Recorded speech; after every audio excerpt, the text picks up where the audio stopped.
Hi, Annie here, and today I thought I would talk about some noir books, mostly all fiction actually, here in this is part of my Noirvember series, which is, part of my broader kind of November bonanza where I'm putting up a new video every weekday, so Monday through Friday there's always going to be a new video here on this channel, so subscribe so you don't miss it. Yeah, if you're interested in my giveaway information, check out the first video from this series, which will be linked below. Keep watching because I'm going to talk about some noir fiction. So the first person I want to talk about is James M. Cain, who was an author who wrote The Postman Always Rings Twice, Double Indemnity, Mildred Pierce, and so many other titles that I'm sure you're familiar with if you're kind of familiar with the genre.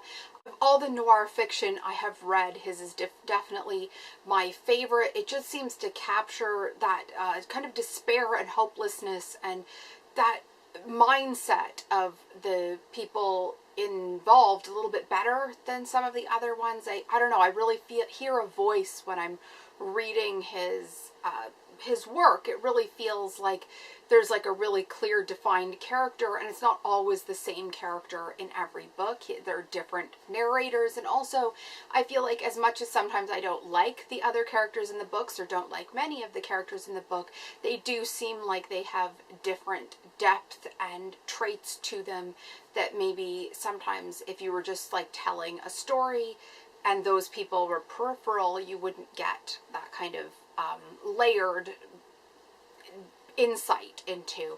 And although of course it is skewered through the narrator's lens, it is still, I feel like, a little bit more of a visual usually you get in his books of the other characters as well as the setting around. And as far as out of all of his books that I have read, and I've read all the ones I just mentioned, I will say that The Postman Always Rings Twice is probably definitely my favorite. It does involve an insurance scheme, much like, and a scam, I should say, much like Double Indemnity does as well. But it just seems, again, to be a really solid book, and it isn't one, like, they have made it into a film, but the film was so very different, like really vastly different, basically unrelated to the book. And so from that perspective, it has a very kind of different and unique experience reading it, because I haven't seen it elsewhere, and I hadn't seen it when I read it because of that, but also I feel like a lot of the other ones I'd probably watch as a movie first before I read them, and so that was a bit of a different experience for me. But I do think even beyond that, it's one that really stands on its own. It just feels like a much more complete vision, whereas the other books are all great. I don't know, it just felt really intense and kind of perfect when I was reading it, if that makes sense. Now, it isn't a long book by any means. If you're not somebody that really enjoys a super long novel, then his books are an excellent choice, because Double Indemnity was also kind of more of a novella length. It had been serialized in a magazine before it was published as a book, so it's kind of more of a novella length. And then Postman Always Rings Twice is quite a quick read as well, but also a very kind of worthwhile one if you're interested in mysteries or the noir genre in general. I think it's a really great book to read, even if you don't really know much about noir movies and that kind of thing. I feel like it's a way potentially to help you get more like a full kind of, not comprehension, but kind of a good picture of what a noir movie might be, just because it does have kind of a really great the way it comes together. I'm not articulating this very well, but it just feels like a really good jump in, a good place to start, because you kind of can create that in your own head and then also see how that compares to kind of his other work that was transferred to the screen. Because if you ask me, the book is very descriptive, and like I said, you kind of really get a picture of what this place is that he's surrounding himself, that the main character is in, and kind of who the people are and all that. It kind of just comes really easily to life. So if that's something you're interested in, his books are excellent, especially The Postman Always Rings Twice. The next author and book I wanted to talk about was The Big Sleep by Raymond Chandler. This is another one that is kind of a classic noir type tale. Raymond Chandler is a really excellent writer who wrote a lot of kind of pulp fiction type novels, I guess you would say, like, you know, dime store kind of detective novels in that kind of style, but just a really quality writer, just in a genre that sometimes wasn't very well respected. The Big Sleep has also been turned into a movie starring Humphrey Bogart, and the movie is great. The book I did enjoy probably more than the movie, but as a tandem team, they're also kind of a great duo to read and watch together. You can't really go wrong with Dashiell Hammett as a rule in general. He, of course, is the author of the Thin Man series and, you know, kind of created that world as well. But the movie I was going to talk about, the book I was going to talk about today was The Maltese Falcon. Again, it's another one that's been turned into a movie starring Humphrey Bogart. And it's another one that has kind of a lot of very key noir elements in that, like, there's detectives and there's like pursuits and chase and kind of lose-lose decisions and, you know, a kind of fabled or what seems to be kind of an unusual reward or that kind of thing at the end. In this case, it's the actual Maltese Falcon. So I don't know. It's another one that I think if you have seen the movie or if you haven't, you'll probably enjoy. The storytelling to me does feel somewhat different than the movie does when you watch it. It's been quite a while though since I have watched the movie, in fairness, but it just yeah, I'd say the book just feels like a different experience, which a lot of them do, but sometimes, you know, a book can be very cinematic in how it's presented, or sometimes occasionally you get a movie that feels more like you're just reading a book.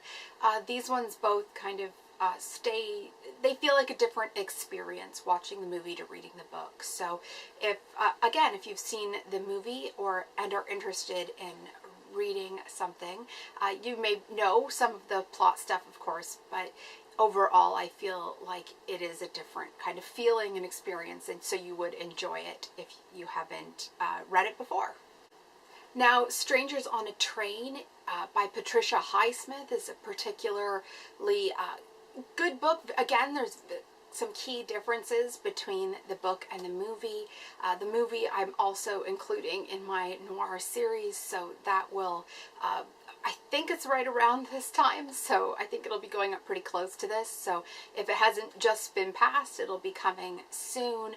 Again, like, this is a movie that was really, really interesting, and I'll leave all my thoughts on the movie for my other review that's going up. But the book, in the book, the main character, instead of a tennis player, is an architect. And so in that sense, there's less of a reason why this guy on the train would know all about him. And kind of there's not that fame element that maybe doesn't get in the way in the movie, because I think it involves kind of an important aspect of not the creepy factor, but just is a way to accelerate the storyline at the beginning, because in the novel there's several things that are quite a bit more drawn out, and as they develop, just simply because they didn't have, you know, it's a book, it has a different kind of pattern and device than the movies do, and equally there's sections that go much quicker in the book than they do in the movie. But Patricia Highsmith is an interesting character in and of herself, and she's kind of worth looking up, not only her other novels, but kind of her life story as well, if that's something that interests you, or if that kind of, because she wrote a lot about murder, and so if the psychology behind that is something that interests you at all, her life story is also worth kind of looking up. Another book by another female noir author is In a Lonely Place by Dorothy B. Hughes. I couldn't remember the initial there. And again, this is another one that was turned into a movie. I feel like a lot of the really great noir films or a lot of the great noir films from that era were based on kind of very popular, well-written books by a lot of times like just a kind of a group of authors. I feel like there was kind of a stable that pretty much everything they did feels like it was turned into a movie. I'm sure that wasn't entirely the case, but it does feel like Hollywood was kind of anxious to make those films based on those books.